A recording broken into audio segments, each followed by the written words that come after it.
Play with your modulation wheel. And I have a voice here also.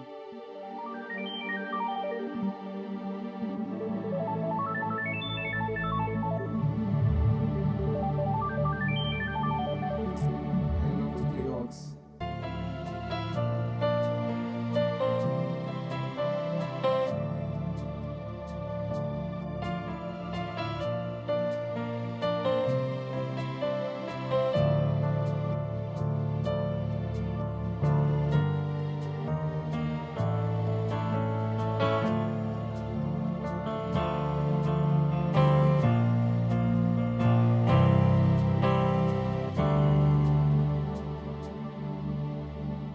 I did a video some weeks ago, and this is the part 2 of that video, and it's about playing as an aux keyboardist, a second pianist.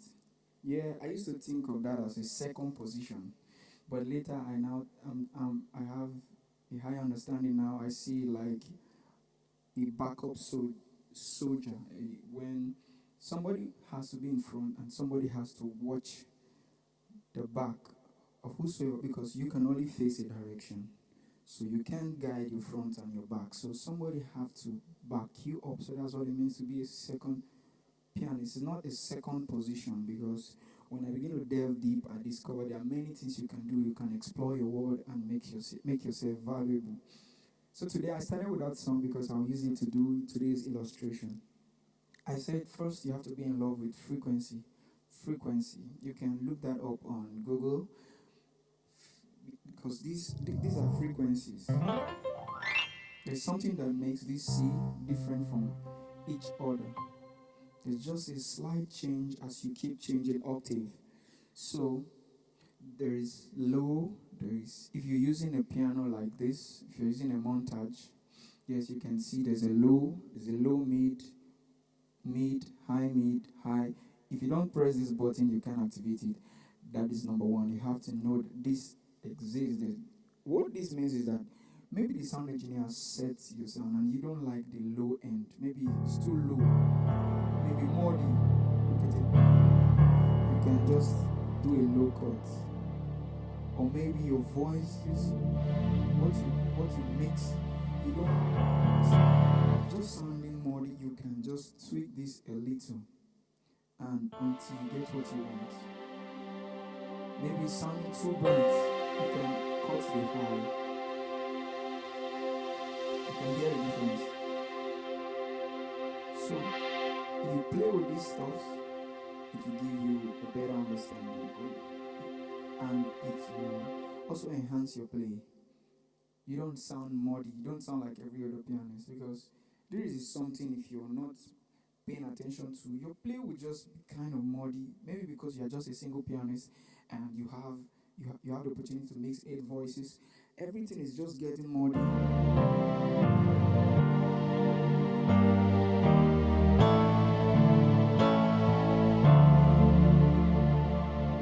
Just make a look at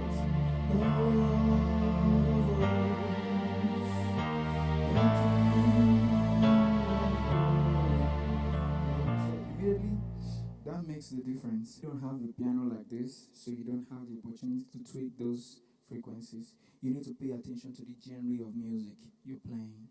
The genre of music you're playing determines the kind of voices you use. And how can you build that? You build that by listening to a wide variety of music. It builds your mind. Like, you hear pop, you know the kind of voicing. When you listen to a reggae, you know the choice of voices, like ocarina, or yes, some things that you can use to enhance the music. Immediately, it's like increase your sound bank when you listen to more music. So you don't play a reggae like gospel, you don't play Latin, like you use your gospel chords to play Latin, or you play jazz in some songs. Those days, if I'm asked to play strings, I don't like it somehow, because I trained myself to be a main pianist. I just wanted to be a piano player. I learned jazz, but now I have a brighter understanding. I discovered this is just an instrument and you can just express yourself on it. And string has its own expression. If you listen to recent songs here in Nigeria, you can hear the expression in the strings, and you can tell. This is one of the things you can tell from listening to a string. String always follow melody. Melody, I mean, is what everybody hears and recognizes the song, like the song I'm playing.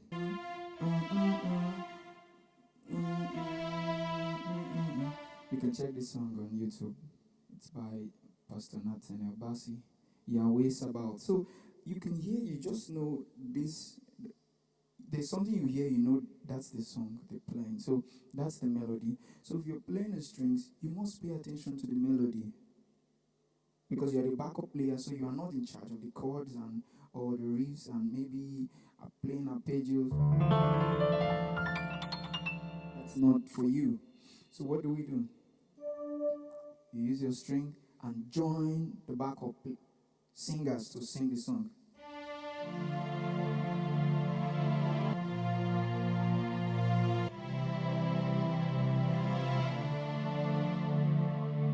So I said something the other time. I use triad on my left if I'm playing the strings. Then use octave. Why I use octave on my right is to mirror violin player. If you have two violin, you playing the same notes is always different when you have 5 of them or 10 of them playing the same notes. Something like this.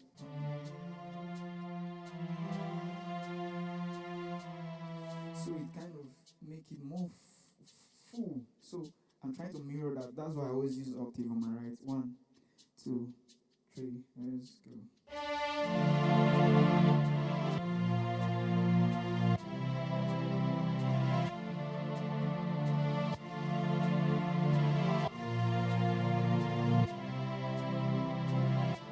The third thing I want us to pay attention to is the board.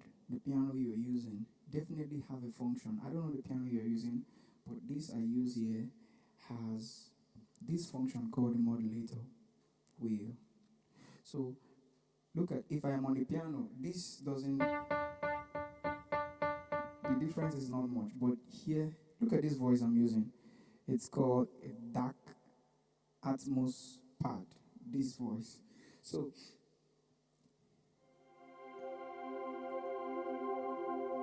if a song is about to start, I can use this. But here's the magic. When I hold my chord down and I press this,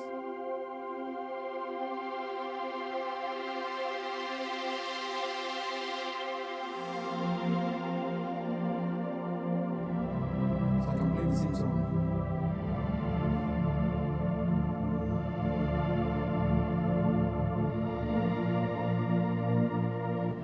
Maybe I'm about to go to the chorus.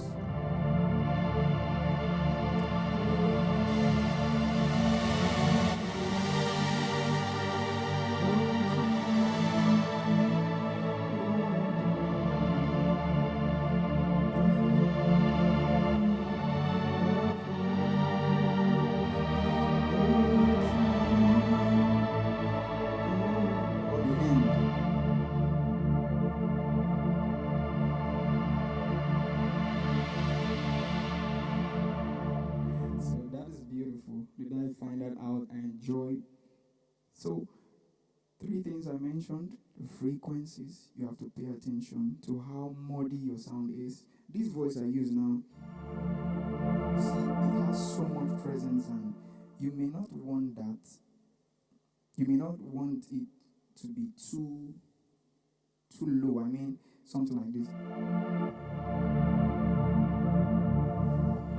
Because this may be coming out from your speaker, and that may be as a result of the mix from the sound engineer. But you don't want it to be too low. You pay attention to the frequency. If you're using this piano, you do a low cut.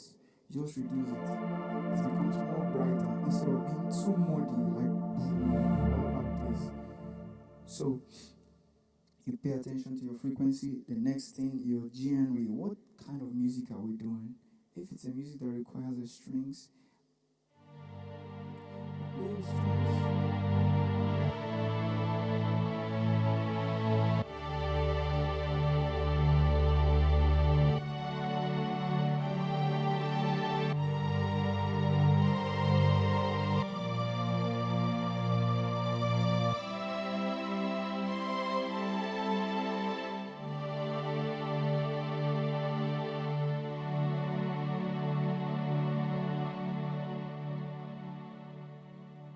So you play the melody whenever you play strings.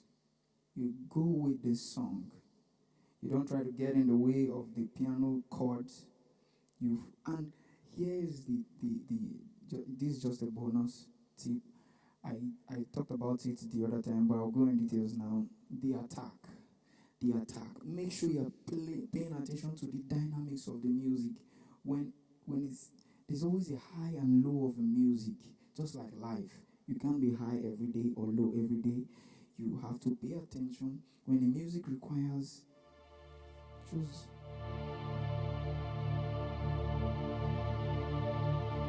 your attack.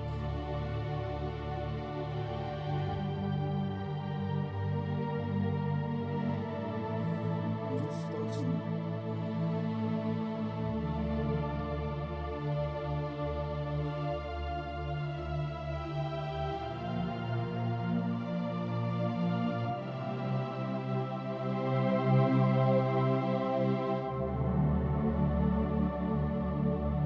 So at some point I drop my hands, and at some point when it's time to make your notes sing, when the music is up, like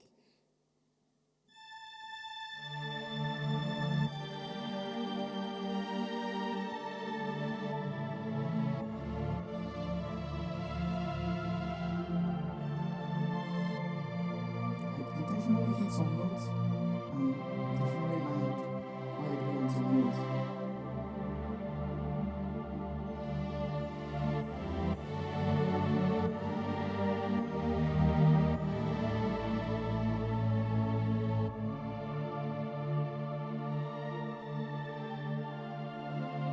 So that's it.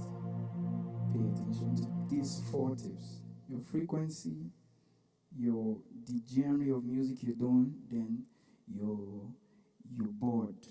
They just play with the sound, play with some of these things, or play with your modulation wheel.